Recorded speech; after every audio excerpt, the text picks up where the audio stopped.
Jadi bis sekolah ini sudah ada dua kali sebelumnya, sebelum saya menjabat, dan ini kita intenskan lagi kembali. Dan memang kebutuhan untuk anak sekolah ini masih cukup kurang. Dari 5 ini pelajar-pelajar kategori apa yang diangkut?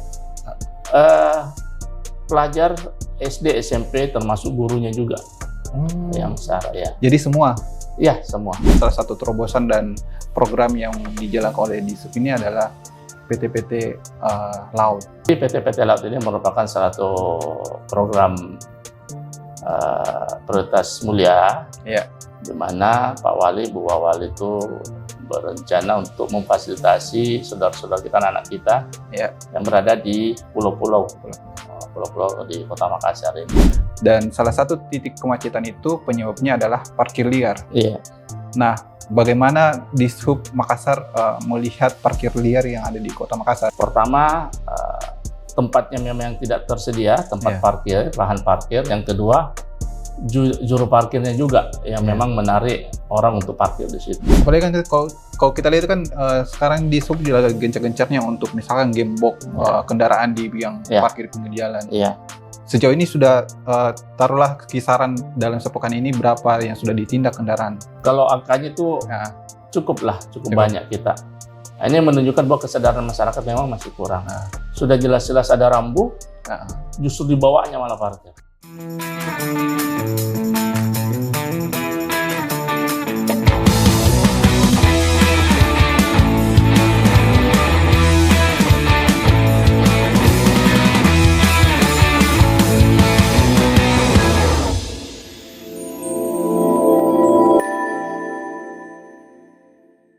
Halo pemirsa, kembali lagi dalam program Bapeda Corner dan bersama saya Ibnu Katsir. Hari ini kita akan membahas salah satu topik yang istilahnya menjadi pembicaraan, yaitu bagaimana transportasi di Kota Makassar.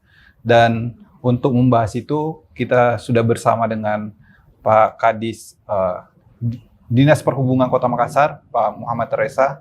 Apa kabar Pak? Alhamdulillah. Sehat? Alhamdulillah. Bagaimana kesibukannya, Pak? Ya, padat ya? Padat dari pagi sampai malam. Apalagi urus parkiran-parkiran dia di Kota Makassar. Bersama teman-teman semua. Oke. Dan banyak isu yang bakalan kita bahas dengan Pak, saya panggil Pak Reza saya ya? Dengan Pak Reza, dari mulai isu tentang kemacetan, kemudian parkir liar tentu, dan program-program yang bakalan dilakukan oleh Dishub Kota Makassar. Dan kalau kita bicara program, salah satu program yang menjadi istilahnya program yang begitu nyata dan dilihat langsung oleh masyarakat, yaitu adalah program bis sekolah gratis. Dan ini sudah berjalan beberapa pekan, dan untuk mengetahui itu bagaimana sebetulnya penerapan bis sekolah gratis di Kota Makassar ini, Pak Reza? Jadi bis sekolah ini sudah ada dua kali sebelumnya, sebelum saya menjabat, dan ini kita intenskan lagi kembali. Dan memang kebutuhan untuk anak sekolah ini masih cukup kurang.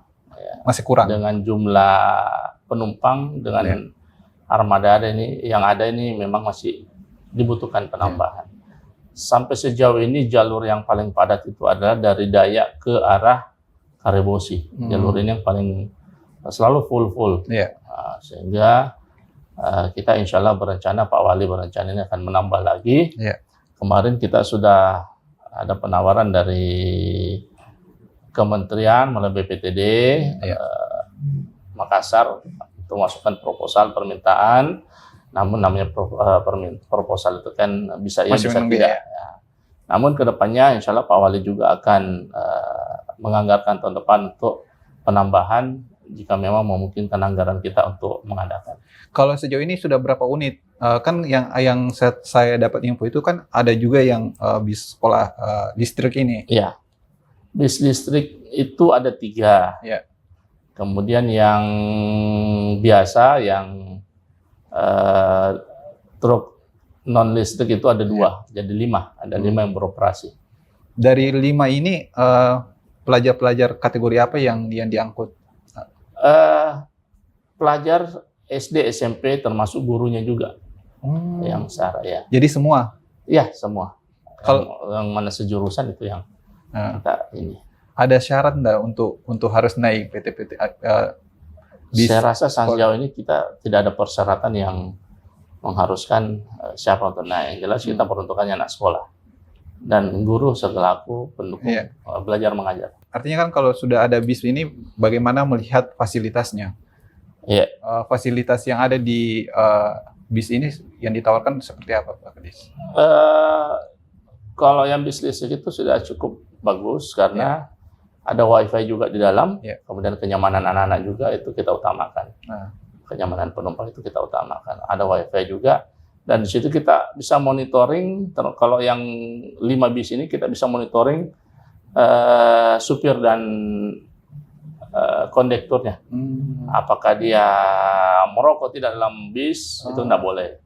Apakah dia melakukan pelanggaran-pelanggaran yang sudah kita tetapkan atau tidak, itu kita bisa monitoring di situ. Terpantau langsung. Terpantau langsung. Ya. Termasuk juga rute-rutenya. Rute-rutenya juga. Ya. Kalau kan ini sejauh ini kan baru ada 5 ya, Pak Kadis.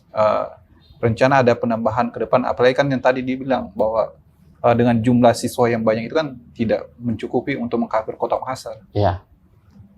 Insya Allah kita berencana kalau bisa ada 3 lagi. Baik menambah koridor yang sudah ada dan juga mungkin membuka koridor baru karena masih ada daerah-daerah yang belum tersentuh seperti misalnya dari selatan kota, dari Barombong ke kota itu belum ada juga. Kemudian beberapa titik lagi yang memang butuh khusus untuk penambahan. Sejauh ini ada berapa koridor? Koridor itu ada 5 koridor. 5 koridor? Iya. Titiknya di... ada yang dari Dayak ke arah Karebosi itu sudah pasti satu. Kemudian Dayak ke pinggir tol, ada juga satu. Kemudian Antang ke semua ke rata-rata arah ke Karebosi karena kan rata sekolah kota. Kemudian yang dari sekitar perbatasan Sungguh Binasi ini ke arah itu juga ada. Karebosi. Arah Karebosi juga arah ke kota semua. Ya. Jadi semua terpusatnya sebetulnya di daerah kota. Arah kota karena kan sekolah rata-rata itu. Kalau operasional, jam operasionalnya Pak Kadis? Pagi dan siang biasanya.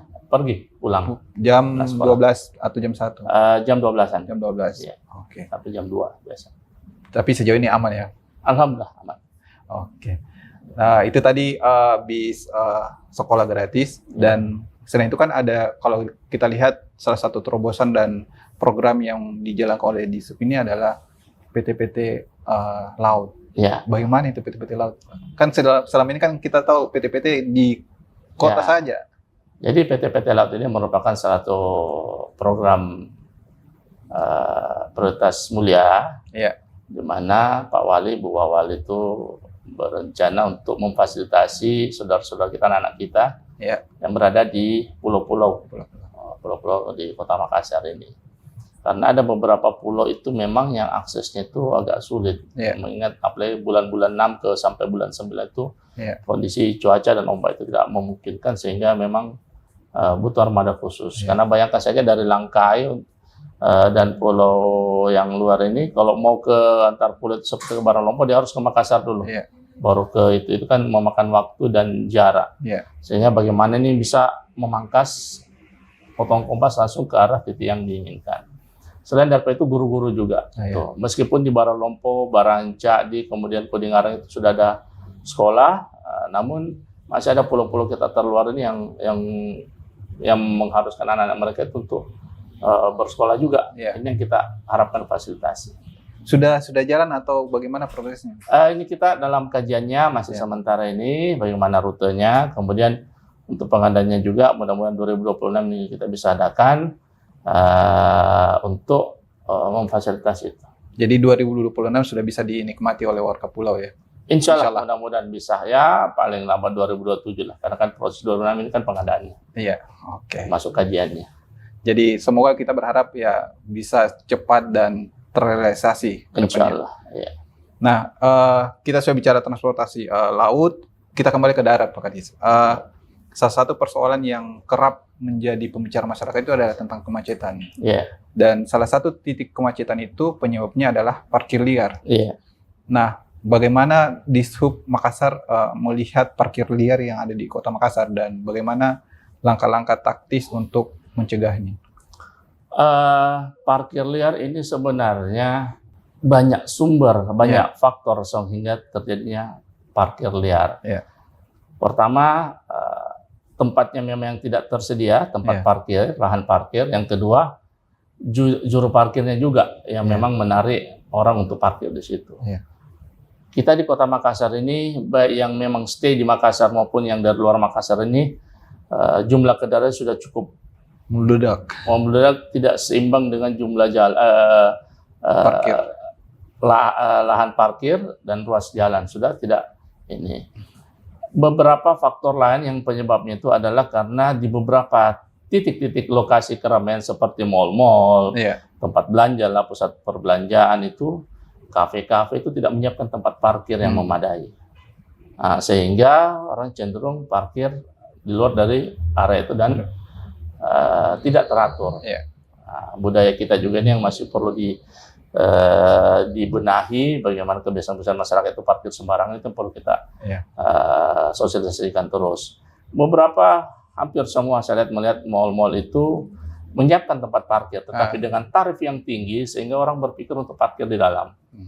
Apalagi antreannya keluar, sehingga mereka cenderung untuk parkir di luar. Lebih murah, gampang keluar, itu. Sehingga termasuk juga karyawan-karyawan mal itu tidak terfasilitasi parkir gratis di dalam, sehingga dia juga parkir di luar. Murah dan aksesnya juga gampang. Ini salah satu penyebab banyaknya parkir liar di sekitaran mall. Bisa kita lihat mall-mall yang ada di Kota Makassar, termasuk online itu, baik mobil maupun motor itu tidak terfasilitasi sehingga mereka parkir di sekitaran bahu-bahu jalan, bahu-bahu jalan menunggu penumpang. Nah, ini kita sudah titik yang paling berat ini di sekitar MP itu kita sudah sikapi selama sudah hampir 3 bulan ini di situ. Bahkan petugas kami itu sampai malam itu jam-jam bukanya mal itu berjaga di situ untuk mengantisipasi. Sebenarnya untuk mengefisienkan sebenarnya tidak perlu jaga, tapi harus ada kesadaran. Selain kesadaran juga mal-mal itu harus menyiapkan fasilitas untuk pengunjungnya itu. Ada strategi khusus nggak untuk misalkan berkoordinasi dengan pelaku-pelaku usaha atau? Kita sudah beberapa kali memanggil, mengundang untuk diskusi, termasuk MP atau mendiskusikan itu. Sebenarnya sudah titik terang, tapi eksekusinya belum ada. Sudah ada solusi-solusi, cuma pelaksananya belum terrealisasi. Kalau itu bisa diterapkan, insya Allah. Karena satu juga kekurangan kita ini di Makassar, masyarakat kita ini cenderung selalu mau mudah. Mau mudah, yang penting taruh kendaraan langsung masuk, seperti itu. Ini hal-hal yang memang perlu kedisiplinan dari kita sendiri. Bukan hanya dari kalau petugas siapa mendisiplinkan, sampai kiamat pun tidak bisa. Butuh memang kesadaran masyarakat Kota Makassar. Apalagi kan kalau kita lihat kan sekarang di Sub juga gencar-gencarnya untuk misalkan gembok kendaraan di yang parkir pinggir jalan. Sejauh ini sudah taruhlah kisaran dalam sepekan ini berapa yang sudah ditindak kendaraan? Kalau angkanya itu cukup banyak kita. Nah, ini menunjukkan bahwa kesadaran masyarakat memang masih kurang. Sudah jelas-jelas ada rambu, justru dibawanya malah parkir. Seperti yang tadi teman-teman ini dari bidang TPAI penggemukan di ujung Pak Bembaing, bundaran Bembaing veteran itu, sudah jelas-jelas ada 3 rambu di situ, depan warkop itu, tetapi ada 4 mobil yang kita gembok situ. Terpaksa digembok. Karena sudah jelas, selain itu penyempitan, daerah memang di bagian median tengah jalanan parkir itu sudah sangat melanggar, sudah di median tengah, daerah bundaran, kemudian sebelah kanan, dan sudah jelas ada rambunya, itu sudah sangat fatal sekali sebenarnya. Butuh kesadaran masyarakat. Meskipun tiap 1 meter ada rambu, kalau kesadaran kita kurang susah. Nah, ini kan juga yang selalu jadi sorotan masyarakat juga. Walaupun misalkan kita sudah dari Dishub sudah tertibkan, tapi 1 jam kemudian muncul lagi mereka datang. Jadi memang harus ada langkah strategi yang memang membuat efek jerak kepada para pelaku-pelaku parkir liar ini? Atau ada mungkin strategi ke depannya yang khusus untuk itu? Ini sementara kita lagi berproses pembuatan perda. Oh iya. Perhubungan di situ termasuk perparkiran dalamnya. Iya. Insya Allah mudah-mudahan akhir tahun ini bisa selesai. Di situ kita akan lebih tegas lagi. Iya. Di mana kalau selama ini karena kita ini di sub tidak bisa melakukan penilangan, yang bisa itu adalah dari Polantas, sehingga selama ini kita bekerjasama dengan Polantas, Kejari, dan Denpom untuk penindakan. Namun insya Allah begitu Perda ini bisa kita teman-teman tanpa ada batasan lain sudah bisa melakukan penindakan penggebukan dan penyitaan. Bahkan ya kena denda atas pelanggaran-pelanggarannya. Oke, jadi kuncinya kembali sebetulnya kepada kesadaran masyarakat. Ya. Nah, ini juga berkaitan dengan beberapa insiden yang sempat terjadi sebelumnya. Ya. Ada pengerusakan panel penerangan jalan. Ya. Bagaimana Dishub menyikapi itu? Jadi sekitar satu bulan sebelum kerusuhan yang kemarin Agustus itu, memang sudah beberapa kali masuk laporan tentang pengerusakan di panel-panel lampu jalan. Bahkan terakhir itu bukan lagi lampu jalan, traffic light pun itu sudah dirusak. Setelah itu, jadi yang pengerusakannya ini yang paling sering banyak kami temui itu adalah pertama panelnya itu dicungkil, kan terkunci, dicungkil, dirusak. Isinya itu yang diotak-atik. Pertama MCB-nya diturunkan supaya kalau orang Makassar dipalatok supaya mati. Jadi, kalau kita lihat ada satu jalanan itu mati semua, itu berarti MCB-nya ada yang turunkan. Yang kedua timernya dirubah, yang harusnya dari jam 6 sore sampai jam 6 pagi nyalanya, biasanya ada yang rubah, nanti siang nyala, malam disuruh nyala. Timer pengaturan waktunya. Siapa yang lakukan itu sebetulnya? Masyarakat? Ya ini kita belum tahu siapanya. Polisi kita sudah melapor ke Polrestabes, kita sisa menunggu tindak lanjut dari bapak-bapak di Polrestabes untuk menemukan pelakunya. Ini sudah sementara penyidikan, karena ini sudah bukan cuma 1-2 titik, hampir satu kota dilakukan seperti itu. Dan yang sangat membahayakan adalah traffic light yang dirusak. Ada 2 traffic light kita itu yang di Monginsi, di Bulukunyi, dan Sungai Sadang, Latimojong itu. Baru saja kita pasangkan modem. Modem ini untuk memantau, jadi CCTV-nya bisa dipantau juga, kemudian controlling traffic-nya bisa kita kontrol. Ini dicuri, dirusak, kemudian bahkan kabelnya itu dipotong langsung. Bukan dicabut, dipotong, di-cut langsung. Itu sehingga ini yang sebenarnya sangat merugikan kita juga, masyarakat Kota Makassar, karena semua itu kan dari pajak-pajak kita juga yang kita bayar dan untuk pembiayaan fasilitas-fasilitas umum. Tapi ini sudah berkoordinasi dengan pihak kepolisian untuk mencari pelaku-pelaku. Bahkan kemarin kita sudah sama-sama teman-teman sini untuk lacak. Cuma ini masih kekurangan kita karena beberapa CCTV itu tidak menjangkau panel-panel yang dirusak. Karena kan berbahaya juga, apalagi kalau misalkan lampu penerangan jalan itu kurang, apalagi kan semakin marah juga aksi kejahatan-kejahatan yang muncul akibat itu. Nah, terakhir kita bahas soal agak nyambung tadi dengan parkiran, yaitu kemacetan. Kemacetan kan ya namanya kota besar pasti ada kemacetan. Dan di Dishub ini kan pasti sudah berupaya keras untuk bagaimana mencegah kemacetan di beberapa ruas jalan. Dari Dishub sendiri bagaimana melihat kemacetan Kota Makassar, Pak Kadis? Kalau kita berbicara macet, pasti ada penyebabnya. Volume kendaraan yang beredar di Makassar ini, jalan di Kota Makassar ini sudah sangat tidak seimbang dengan ruas jalan yang ada. Volume jalanan yang ada. Yang kedua, kesadaran masyarakat. Mau potong kiri, potong kanan, parkir berhenti seenaknya, itu salah satu sumber-sumber, itu bagian-bagian dari sumber-sumber kemacetan. Bagaimana berkendara kita juga main HP sambil berkendaraan pelan-pelan, itu kan sumber-sumber kemacetan semua. Belum lagi parkir sembarangan, banyak faktor. Belum lagi melawan arah, banyak faktor. Kami dari Dinas Perhubungan sejak saya menjabat berupaya terus bagaimana hal ini bisa kita lakukan. Keluhan-keluhan masyarakat seperti Pak Oga, pelan-pelan kita sudah bisa tindaki, meskipun itu bukan leadingnya dari Dinas Perhubungan, tetapi setidaknya dengan keberadaan anggota di titik-titik U-turn itu, putaran itu bisa menghalau mereka untuk tidak datang. Kami sudah menempatkan personil itu di titik-titik yang memang sangat rawan kemacetan pagi dan sore. Dan ada juga beberapa titik yang kami tempatkan siang karena ada titik memang siang baru padat di sini, paginya enggak. Personil keberadaan anggota di sub itu ini sangat membantu. Bahkan kayak di Warombong itu, kemudian di Simpang 7 di Bukit Baru itu Antang, itu sangat-sangat crowded pada pagi dan sore hari. Dengan keberadaan teman-teman, ini bisa sedikit membantu mengurangi lah. Kalau menghilangkan mungkin susah. Kecuali kalau malam sudah pulang semua tidur baru bisa dihilangkan kemacetan. Tetapi selama orang beraktivitas itu, saya rasa minimal kita bisa mengurangi lah. Dan saya rasa masyarakat, alhamdulillah, respon masyarakat Makassar sudah banyak merespon positif. Bagaimana keberadaan teman-teman di sub ini di lapangan sudah cukup membantu. Tapi dengan jumlah personil saat ini, apakah cukup untuk kurang? Masih sangat kurang. Jadi ada mungkin strategi yang kami sudah bermohon di pimpinan dan sudah setuju untuk penambahan tahun depan, mudah-mudahan bisa, karena ini pun kami tidak bisa mengatur shift karena yang ada saja itu belum bisa maksimal. Masih kewalahan. Seandainya berlebihan mungkin ada shift sehingga anggota juga bisa